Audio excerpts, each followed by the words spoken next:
Hi guys, welcome to revision time. आज है 26 मई 2025। चलिए आज के करंट अफेयर्स हम स्टार्ट करते हैं। अगर आप सभी को ये वीडियो हेल्पफुल लगे तो वीडियो को लाइक ज़रूर कर दीजिएगा और इस तरीके की कम टाइम की करंट अफेयर्स की वीडियो के लिए चैनल को भी ज़रूर सब्सक्राइब कर लीजिए। तो चलिए स्टार्ट करते हैं आज के सारे करंट अफेयर्स के क्वेश्चन। मगर इससे पहले जान लेते हैं 24 मई को पूछे गए क्वेश्चन का सही आंसर क्या है, क्योंकि 25 मई को संडे था और संडे को हम रिवाइज करते हैं पूरे वीक की करंट अफेयर्स। तो पहले हम जान लेते हैं पहले 24 मई को पूछे गए क्वेश्चन का सही आंसर। कामिल इद्रिस किस देश के प्रधानमंत्री बने हैं?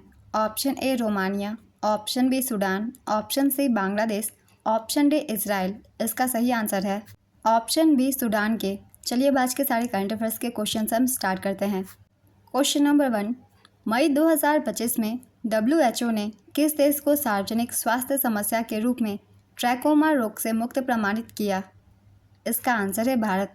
विश्व स्वास्थ्य संगठन ने भारत को सार्वजनिक स्वास्थ्य समस्या के रूप में ट्रैकोमा के उन्मूलन का औपचारिक प्रमाण पत्र प्रदान किया है।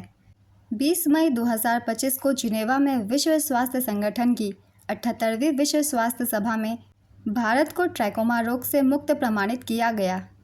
ट्रैकोमा एक अत्यधिक संक्रामक नेत्र रोग है जो क्लैमाइडिया ट्रैकोमैटिस बैक्टीरिया के कारण होता है। भारत सरकार ने विश्व स्वास्थ्य संगठन और यूनिसेफ की सहायता से 1963 में राष्ट्रीय ट्रैकोमा नियंत्रण कार्यक्रम शुरू किया। विश्व स्वास्थ्य संगठन WHO की स्थापना 7 अप्रैल 1948 को हुई थी। इसका मुख्यालय जिनेवा में है और इसके वर्तमान महासचिव है टेड्रोस एडनॉम। पिछले साल 8 अक्टूबर को WHO ने म्यांमार और नेपाल के साथ भारत को भी ट्रैकोमा मुक्त देश घोषित किया था। नेक्स्ट क्वेश्चन, किस पूर्व प्रधानमंत्री की हत्या की याद में प्रत्येक वर्ष 21 मई को आतंकवाद विरोधी दिवस मनाया जाता है? इसका आंसर है राजीव गांधी।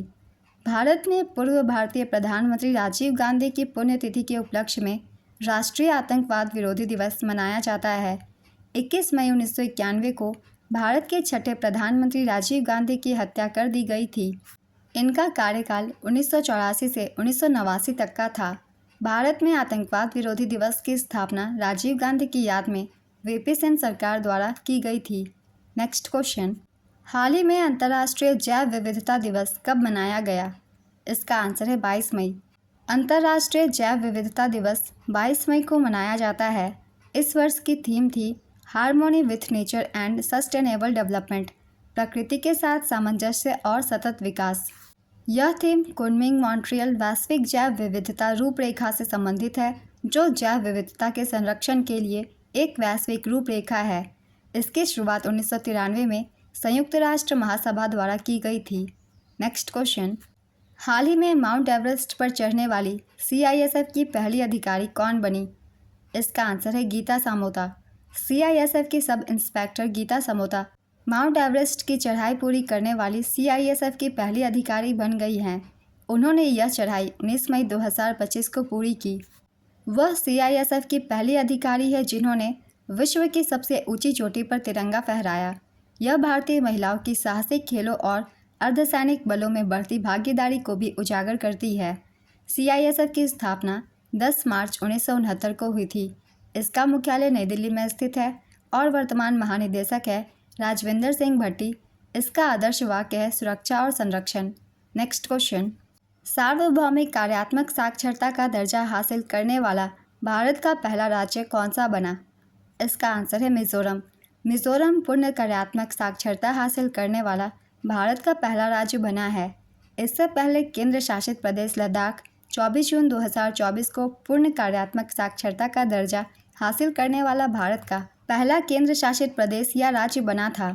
सरकार की उल्लास योजना ने मिजोरम को पूर्णतः साक्षर राज्य का दर्जा दिलाने में महत्वपूर्ण भूमिका निभाई है।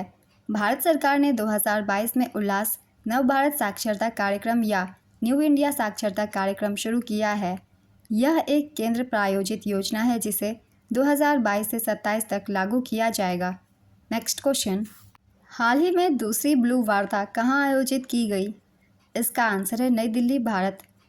नई दिल्ली, भारत में तीसरे संयुक्त राष्ट्र महासागर सम्मेलन 2025 से पहले दूसरे ब्लू वार्ता का आयोजन किया गया। 20 मई 2025 से इसकी शुरुआत हुई।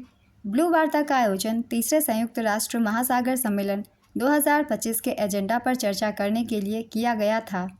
तीसरे संयुक्त राष्ट्र महासागर सम्मेलन 2025 का आयोजन 9 से 13 जून 2025 तक फ्रांस के नीस में किया जाएगा। तीसरे संयुक्त राष्ट्र महासम्मेलन की थीम महासागर के संरक्षण और सतत उपयोग के लिए कार्रवाई में तेजी लाना और सभी हितधारकों को संगठित करना है। नेक्स्ट क्वेश्चन, शिवपाल सेन किस खेल से संबंधित है जिन पर 8 साल का प्रतिबंध लगाया गया है? इसका आंसर है जैवलिन थ्रो। टोक्यो ओलंपिक में देश का प्रतिनिधित्व करने वाले भारत के स्टार भाला फेंक खिलाड़ी शिवपाल सिंह पर 8 साल का प्रतिबंध लगाया गया है। वह अपने एथलेटिक कैरियर में दूसरी बार डोप टेस्ट में विफल रहे हैं। उन्हें राष्ट्रीय डोपिंग रोधी एजेंसी नाडा द्वारा अनंतिम रूप से निलंबित कर दिया गया है। पहली बार उन पर 2021 में 4 वर्षों के लिए प्रतिबंध लगाया गया था। नेक्स्ट क्वेश्चन, अंतर्राष्ट्रीय आलू केंद्र के अनुसार भारत किस वर्ष तक दुनिया का सबसे बड़ा आलू उत्पादक देश बन जाएगा? इसका आंसर है 2050 तक। पेरू स्थित अंतर्राष्ट्रीय आलू केंद्र के वैज्ञानिकों के अनुसार भारत वर्ष 2050 तक दुनिया के अग्रणी आलू उत्पादक देशों के रूप में चीन को पीछे छोड़ देगा। 2050 तक भारत के वार्षिक आलू उत्पादन को 100 मिलियन टन तक का पहुंचाने का अनुमान है। वर्तमान में भारत में प्रति वर्ष लगभग 60 मिलियन टन आलू का उत्पादन होता है। नेक्स्ट क्वेश्चन, हाल ही में कहाँ कोरोना के नए वेरिएंट JN1 के 14,000 केस दर्ज किए गए हैं? इसका आंसर है सिंगापुर। सिंगापुर, हांगकांग, चीन और थाईलैंड में कोरोना वायरस के मामले फिर से बढ़ रहे हैं। सिंगापुर में कोरोना के नए वेरिएंट JN1 के 14,000 केस दर्ज किए गए हैं। भारत में स्वास्थ्य और परिवार कल्याण मंत्रालय के मुताबिक 1 जनवरी से 19 मई तक देश में केवल 257 मामले सामने आए हैं। नेक्स्ट क्वेश्चन, कौन सा देश डिफेंस सिस्टम गोल्डन डोम बनाएगा? इसका आंसर है अमेरिका। इजराइल के आयरन डोम की तरह अमेरिका भी खुद का डिफेंस सिस्टम गोल्डन डोम बनाने जा रहा है। यह मिसाइलों को रोकने में सक्षम होगा। ट्रंप ने दावा किया कि गोल्डन डोम अंतरिक्ष से हुए हमलों को भी रोकने में काबिल होगा। गोल्डन डोम प्रोजेक्ट पर करीब $175 बिलियन यानी 14.52 लाख करोड़ रुपए का खर्च आएगा। नेक्स्ट क्वेश्चन, स्वेज नहर प्राधिकरण ने मालवाहक जहाज़ों को कितने प्रतिशत की छूट प्रदान की है? इसका आंसर है 15%। मिस्र के स्वेज नहर प्राधिकरण ने मई से न्यूनतम 1,30,000 मीट्रिक टन क्षमता वाले मालवाहक जहाज़ों को पारगमन शुल्क पर 15% की छूट देने की पेशकश की है। स्वेज नहर में छूट प्रदान करने का उद्देश्य लाल सागर में बढ़ते तनाव के कारण व्यापार मार्ग के उपयोग में गिरावट को रोकना तथा जहाज़ों को इस मार्ग पर वापस लाने के लिए प्रोत्साहित करना है। लाल सागर में खतरे के कारण कई जहाज़ों ने स्वेज नहर के बजाय अन्य मार्गों का उपयोग करना शुरू कर दिया है। स्वेज नहर का निर्माण 17 नवंबर 1869 में मिस्र में हुआ था। यह दुनिया का सबसे व्यस्ततम कृत्रिम जल मार्ग है। वर्ष 1956 में मिस्र द्वारा इस नहर का राष्ट्रीयकरण किया गया। स्वेज नहर भूमध्य सागर को लाल सागर से जोड़ती है। नेक्स्ट क्वेश्चन, हाल ही में आयोजित इटालियन ओपन 2025 का खिताब किसने जीता? इसका आंसर है कार्लोस अल्कराज ने। कार्लोस अल्कराज ने पहली बार इटालियन ओपन का खिताब अपने नाम किया। उपविजेता रही जैनिक सिनर।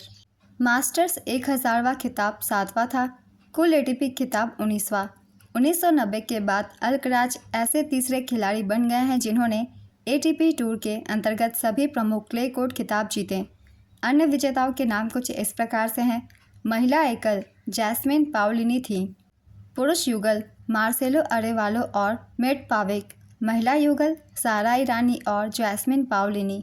तो आज के सारे करंट अफेयर्स के क्वेश्चंस कंप्लीट होते हैं। चलिए अब आज का क्वेश्चन देखते हैं क्या है। सार्वभौमिक कार्यात्मक साक्षरता का दर्जा हासिल करने वाला भारत का पहला राज्य कौन सा बना है? Option A Delhi, option B Ladakh, option C Mizoram, option D Meghalaya. अपना आंसर गेस कीजिए या फिर कमेंट बॉक्स में दीजिए। अगर आप सभी को ये वीडियो हेल्पफुल लग रही है तो वीडियो को लाइक ज़रूर कर दीजिएगा। आप सब लाइक करना भूल जाते हैं। और साथ ही इस तरीके की कम टाइम की करंट अफेयर्स की वीडियो के लिए चैनल को भी ज़रूर सब्सक्राइब कर लीजिए। साथ ही बेल आइकन भी प्रेस कर लीजिएगा ताकि हर वीडियो की नोटिफिकेशन भी आप सभी को मिलती रहे और आप अपने बहुत कम समय में बहुत ही इंपॉर्टेंट क्वेश्चंस कंप्लीट कर सकें। तो चलिए फिर मिलते हैं अगली वीडियो के साथ। आप सभी को थैंक यू।